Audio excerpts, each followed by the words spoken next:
Gautam neuro care brain stroke migraine fits brain and spine surgeries కి best neuro surgeon. MLC ఎన్నికల నేపథ్యంలో Congress party అభ్యర్థుల పేర్లను ఖరారు చేసింది. కాంగ్రెస్ పార్టీలో ఎమ్మెల్యే కోటా నుంచి అద్దంకి దయాకర్ ఎవరైతే కాంగ్రెస్ సీనియర్ నాయకులు ఉన్నారో అద్దంకి దయాకర్ పేరుని ఫైనల్ చేసినట్టుగా తెలుస్తుంది. అట్లాగే ఎన్ఎస్యుఐ అధ్యక్షుడు బల్మూరు వెంకట్ పేరును కూడా కాంగ్రెస్ పార్టీ ఎమ్మెల్యే కోటాలో ఎమ్మెల్సీ అభ్యర్థిగా ఖరారు చేసినట్టుగా తెలుస్తోంది. ఇకపోతే గవర్నర్ కోటా నుంచి ప్రొఫెసర్ కోదండరామ్కి అవకాశం ఇవ్వబోతున్నట్టుగా తెలుస్తుంది. ఇప్పటికే ఆయన పేరుని ఖరారు చేసినట్టు తెలుస్తుంది. అట్లాగే అమీర్ అలీ ఖాన్కి కూడా గవర్నర్ కోటాలో ఎమ్మెల్సీ అభ్యర్థిగా ప్రకటించినట్టుగా తెలుస్తుంది. కాంగ్రెస్ అధిష్టానం కొద్దిసేపటి క్రితమే వీళ్ళ పేర్లను ఫైనల్ చేసినట్టుగా తెలుస్తుంది. అధికారికంగా కాసేపట్లో ఈ ప్రకటన వెలువడే ఛాన్సెస్ కనిపిస్తున్నాయి. ఏదేమైనా మొత్తానికి కాంగ్రెస్ పార్టీ మొదటి నుంచి ఎన్నికలకు ముందు నుంచే ఉద్యమకారుల అజెండాని తీసుకుంది. ఉద్యమకారులకు బీఆర్ఎస్ గవర్నమెంట్లో న్యాయం జరగలేదని, ఉద్యమకారులకు సరైన సముచిత స్థానం దక్కలేదంటూ కాంగ్రెస్ పార్టీ ఎన్నికల ప్రచారంలో బలంగా ప్రజల్లోకి తీసుకువెళ్ళగలిగింది. దానికి ఎగ్జాంపుల్గా కోదండరామే కనిపించారు ప్రజలకి. 2014 వరకు తెలంగాణ ప్రత్యేక రాష్ట్రం వరకు కోసం కోదండరాం అనేక ఉద్యమాలు నిర్మించారు. కోదండరాం మేధావిగా తెలంగాణలో ఉద్యమ నిర్మాణంలో చాలా కీలక పాత్ర పోషించారు. గత సీఎం ఎవరైతే మాజీ సీఎం కేసీఆర్తో కలిసి ఉద్యమానికి ముందు బీఆర్ఎస్ అధినేత అంటే టీఆర్ఎస్ అధినేతతో కలిసి ఉద్యమంలో చాలా కీలకంగా పాల్గొన్నారు.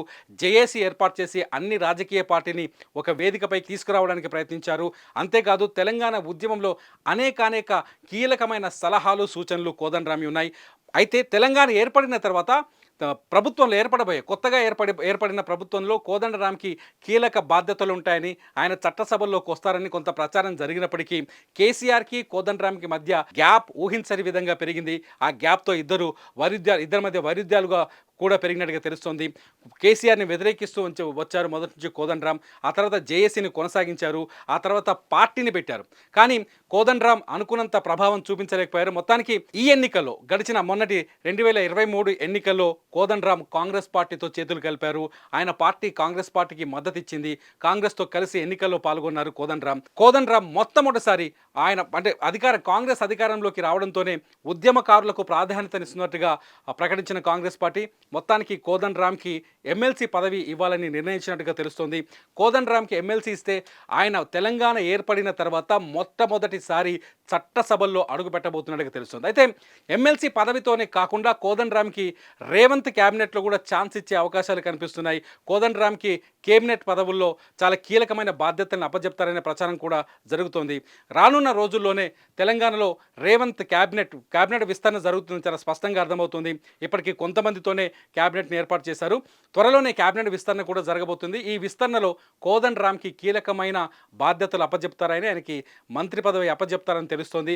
మొత్తంగా ఉద్యమకారులను బల్మూరు వెంకట్ కావచ్చు, కోదండరాం కావచ్చు, అద్దంకి దయాకర్ కూడా అంతే. అద్దంకి దయాకర్ ఉద్యోగ సంఘాల నాయకుడిగా తెలంగాణ ఉద్యమంలో కీలక పాత్ర పోషించారు. ఆ తర్వాత కాంగ్రెస్ పార్టీలో చేరారు. ఆ తర్వాత కాంగ్రెస్ పార్టీలో బీఆర్ఎస్ ప్రభుత్వంతో ఈ గడిచిన 9 సంవత్సరాలు యుద్ధం కొనసాగించారు. అద్దంకి దయాకర్ గత ఎన్నికల్లో పోటీ చేసినప్పటికీ ఆయన విజయం సాధించలేకపోయారు. మునుగోడు నుంచి పోటీ చేసినప్పటికీ ఆయన విజయం సాధించలేకపోయారు. ఈసారికి తన సీటుని కాంగ్రెస్ పార్టీ శామ్యూల్ కోసం తన సీటుని వదులుకున్నారు అద్దంకి దయాకర్. దీంతో ఆయనకి ఎమ్మెల్సీ పదవి ముందే హామీ ఇచ్చినట్టుగా తెలుస్తోంది. దీంతో అనుకున్నట్టుగానే కాంగ్రెస్ పార్టీ అద్దంకి దయాకర్కి ఎమ్మెల్సీ సీట్ ఖరారు చేసినట్టుగా తెలుస్తుంది. అద్దంకి దయాకర్కి కూడా మంత్రి పదవి ఇస్తారనే ప్రచారం కొంతవరకు జరుగుతుంది. అయితే రేవంత్ టీంలో అవకాశం ఉందా లేదా అనేది ప్రస్తుతానికి ఆసక్తికరంగా మారింది. మొత్తానికి తెలంగాణ ఉద్యమంలో కీలకంగా పనిచేసిన ఇద్దరు ఉద్యమకారులకి కాంగ్రెస్ పార్టీ అధికారంలోకి రాగానే సముచిత స్థానం కల్పిస్తుందని చెప్పాలి. ఒకరు కోదండరాం అయితే మరొకరు అద్దంకి దయాకర్. వీరిద్దరికీ కాంగ్రెస్ పార్టీలో ఎమ్మెల్సీగా చట్టసభలోకి తీసుకొస్తుంది కాంగ్రెస్ పార్టీ. వీరిద్దరిలో ఇద్దరికి మంత్రి పదవులు వస్తాయా లేవా అన్నది కొంత ఆసక్తికరంగా ఉన్నప్పటికీ ఇద్దరికీ మంత్రి పదవి వచ్చే ఛాన్సెస్ అయితే కనిపిస్తున్నాయి. కోదండరాంకి అయితే తప్పకుండా మంత్రి పదవి వస్తుంది, ఆయన క్యాబినెట్లోకి తీసుకుంటారని చెప్పేసి రాజకీయ వర్గాల్లో చర్చ నడుస్తుంది.